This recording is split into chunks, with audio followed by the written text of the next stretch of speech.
কেমনে ফিরিয়া যাও না দেখি তারে, কেমনে জীবন কাটে, কেমনে জীবন কাটে চির অন্ধকারে, কেমনে ফিরিয়া যাও না দেখি তারে। মহান জগতে থাকি বিস্ময়বিহীন আখি, পারে কোনা দেখো তারে বিশ্ব মাঝারে, কেমনে ফিরিয়া যাও না দেখি তারে। যতনে জাগায় জ্যোতি ফিরে কোটি সূর্য লোক, তুমি কেন নিভায়েছো আতার আলোক, তাহার আহ্বান রবে আনন্দে চলিছে সবে, তুমি কেন বসে আছো ক্ষুদ্র এ সংসারে, কেমনে ফিরিয়া যাও না দেখি তাহারে।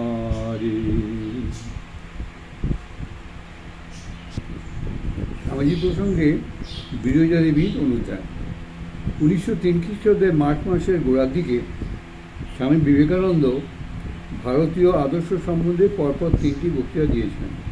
সান ফ্রান্সিসকোর ইউনিয়ন স্কোয়ারে রেডম্যানস হলে এই বক্তৃতাগুলি হয়েছিল। আমি তখন অসুস্থ, দৈহিকভাবে তো বটেই, মানসিকভাবেও।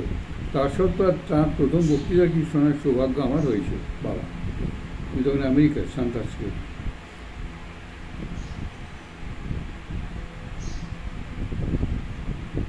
প্রথম দিন হলে যেতে অবশ্য আমার খুব কষ্ট হয়েছিল।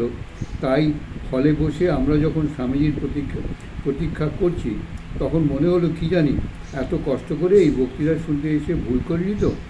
কিন্তু স্বামীজিকে দেখা মাত্রই সব সন্দেহ নিমেষে উড়ে গেল। রাজকীয় ভঙ্গিতে তিনি হলে ঢুকলেন এবং ভারতীয় আদর্শের উপর প্রায় একটানা 2 ঘন্টা ধরে বললেন। তার কথা শুনতে শুনতে মনে হচ্ছিল তিনি যেন আমাদের শেখাতে চাইছিলেন সেই সত্যটি আমরা অন্তত সামান্য একটুও হলো, কিন্তু আমি কিন্তু তার সঙ্গে কোনো কথা বলতে পারিনি। সেই বিরাট অসাধারণ ব্যক্তিত্বের মুখোমুখি হয়ে স্তব্ধ হয়ে গিয়েছিলাম। নীরবে কিছু দূরে বসে থেকে তাকে শুধু লক্ষ্য করতে লাগলাম। আর আমার যে বন্ধুরা বক্তৃতার ব্যবস্থা করেছিলেন, তারা হাতের কাজ চুকিয়ে ফিরে না আসা পর্যন্ত অপেক্ষা করতে থাকলাম তাদের জন্য। দ্বিতীয় বক্তৃতার পরেও প্রথমবারের মতো কিছু দূরে বসে বন্ধুদের জন্য অপেক্ষা করতে করতে স্বামীজিকে যখন এক মনে দেখছিলাম, তিনি হঠাৎ আমার দিকে তাকিয়ে ইঙ্গিতে আমাকে কাছে ডাকলেন। আমি তার সামনে গিয়ে দাঁড়ালাম। তিনি একটি চেয়ারে বসেছিলেন। আমাকে দেখে বললেন, ম্যাডাম, আপনি যদি আমার সঙ্গে একান্তে দেখা করতে চান তাহলে আমার টার্ক স্ট্রিটের ফ্ল্যাটে চলে আসুন। টাকা পয়সা লাগবে না, ওখানে ওসব ঝঞ্ঝাট নেই। আপনার সঙ্গে দেখা করার তো খুবই ইচ্ছে। এই কথা তাকে বলতেই তিনি বললেন, তাহলে কাল সকালেই চলে আসুন। স্বামীজিকে অনেক ধন্যবাদ জানিয়ে তো বাড়ি ফিরলাম, কিন্তু ঠিক কোন কোন প্রশ্ন তাকে জিজ্ঞাসা করব তা ভাবতে ভাবতেই রাত প্রায় শেষ। আসলে গত কয়েক মাস ধরেই কিছু প্রশ্ন আমাকে উত্তপ্ত করছিল। সমাধানের জন্য অনেকের কাছে গিয়েছি, কিন্তু তারা কেউই আমার কোনো সাহায্য করতে পারেনি। পরদিন সকালে তার ফ্ল্যাটে গিয়ে শুনলাম স্বামীজি তখনই বেরোবেন, কাজেই কারোর সাথে তিনি দেখা করবেন না। বললাম আমার সঙ্গে নিশ্চয় দেখা করবেন, কারণ তিনি নিজেই আজ আমাকে আসতে বলেছেন। এরপর কেউ আর আমাকে নিষেধ করলে না। আমি সিঁড়ি দিয়ে উপরে উঠে সামনের দিকে তার বসার ঘরে গিয়ে বসলাম। অল্প কিছুক্ষণের মধ্যেই ধীর মধুর স্বরে মন্ত্র উচ্চারণ করতে করতে স্বামীজি ঘরে ঢুকে আমার উল্টো দিকের একটি চেয়ারে বসলেন। পরনে লম্বা ওভারকোট, মাথায় ছোট গোল টুপি আর কণ্ঠে সুললিত স্তোত্রের অতুলনীয় ঝঙ্কার। দু এক মুহূর্তে তারপর স্বামীজি বলে উঠলেন, বলুন ম্যাডাম। আমার তখন এমনই মনের অবস্থা, একটা কথাও বলতে পারলাম না। বহুদিনের বদ্ধ দরজা যেন আজ সহসা খুলে গেছে, ভেঙে গেছে হৃদয়ের বাঁধ। শুধু তাই কাঁদতে লাগলাম, বহুক্ষণ একভাবে কাঁদতে লাগলাম। স্বামীজি আর কিছুক্ষণ স্তোত্র আবৃত্তি করে এক সময় আমাকে বললেন, আগামীকাল এই সময় একবার আসুন। ও বাবা, তো হয়ে গেছে মনে হচ্ছে।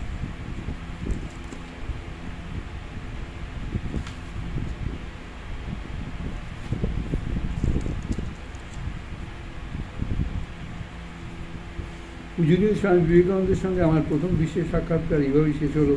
তিনি আমাকে কিছুই জিজ্ঞাসা করেননি, কিন্তু তার কাছ থেকে ফিরে আসার পরই বুঝতে পারলাম আমার সব প্রশ্নের উত্তর আমি পেয়ে গেছি, আমার সব সমস্যার সমাধান হয়ে গেছে। সেই সাক্ষাৎকারের মহত্তম আশীর্বাদের মতন আমার মনে সমুজ্জ্বল। এরপর 1 মাস ধরে রোজই স্বামীজিকে দর্শন করার সৌভাগ্য আমার হয়েছে। টার্ক স্ট্রিটে তিনি যে ধ্যানের ক্লাস নিতেন সেখানেও আমি উপস্থিত থেকেছি। ক্লাস হয়ে যাওয়ার পরেও আমি থেকে যেতাম। আসলে স্বামীজি কৃপা করে আমাকে তার সাথে অতিরিক্ত কিছু সময় থাকার অনুমতি দিয়েছেন। কখনো বেদান্তের কথা বলতে বলতে, কখনো বা শ্লোক আবৃত্তি করতে করতে স্বামীজি রান্না করতেন, আর আমি তার ছোটোখাটো ফাইকরমাস খাটতাম। তাকে দুপুরে রান্নার কাজে সাহায্য করতাম। গীতার অষ্টাদশ অধ্যায় 61 নম্বর শ্লোকটি স্বামীজি প্রায় বলতেন। ও, এটা আর একজনের একই ধরনের ব্যবহার আছে, মিডের মধ্যে। ঈশ্বর সর্বভূতানাং দেশ অর্জুন তিষ্ঠতি ভ্রামায়ণ সর্বভূতানি যন্ত্রারূঢ়ানি মায়া। এই শ্লোকটা আমার একদম মুখস্থ, আমিও দিনরাত বলি এই শ্লোকটা। অর্থাৎ এই অর্জুন, অন্তর্যামী ঈশ্বর সমস্ত জীবের হৃদয়ে অধিষ্ঠিত থেকে কলের পুতুলের মতো সকলকেই তার মায়ার দ্বারা চালাচ্ছেন। স্বামীজি সংস্কৃত শ্লোকটিকে আবৃত্তি করতেন আর মাঝে মধ্যেই থেমে গিয়ে ব্যাখ্যা করে বুঝিয়ে দিতেন। কী সে আশ্চর্য মানুষই না তিনি ছিলেন! তাঁর চরিত্রের কত দিক, কখনো যেন একটি ছোট্ট শিশু, আবার কখনো বেদান্ত কেশরী।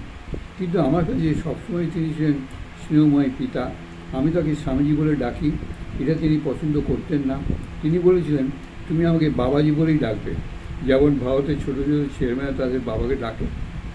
একবার একটি বক্তৃতার পর স্বামীজি রাস্তা দিয়ে হাঁটছেন, সঙ্গে আমি আছি। হঠাৎ আমার মনে হলো স্বামীজি আকৃতিতে বিরাট হয়ে গেছে, সাধারণ মানুষের চেয়ে অনেক বড়, অনেক উঁচু। পথচারীদের সঙ্গে তার পাশে বামনের মতো দেখাচ্ছে, আর তার ব্যক্তিত্ব এমনই মহিমময়, এমনই রাজকীয় যে পথচারী তাকে দেখা মাত্র সসম্ভ্রমে দাঁড়িয়ে তাকে পথ ছেড়ে দিচ্ছে। একদিন সন্ধ্যায় বক্তৃতার পর আমরা 10-12 জন স্বামীজির সঙ্গে আছি। স্বামীজির একান্ত ইচ্ছা রেস্তোরাঁয় গিয়ে আমাদের সকলকে আইসক্রিম খাওয়াবেন। সেখানে গিয়ে কেউ কেউ আইসক্রিম খেতে চাইলেন, অন্যেরা আইসক্রিম সোডা। স্বামীজি এবার আইসক্রিম সোডা মোটেই পছন্দ করতেন না, তিনি ভালোবাসতেন আইসক্রিম। এখন হলো কি, যে মহিলা কর্মীটি অর্ডার নিয়েছিল তার ভুল করে স্বামীজিকে আইসক্রিম সোডা এনে দিলেন। একই কাণ্ড।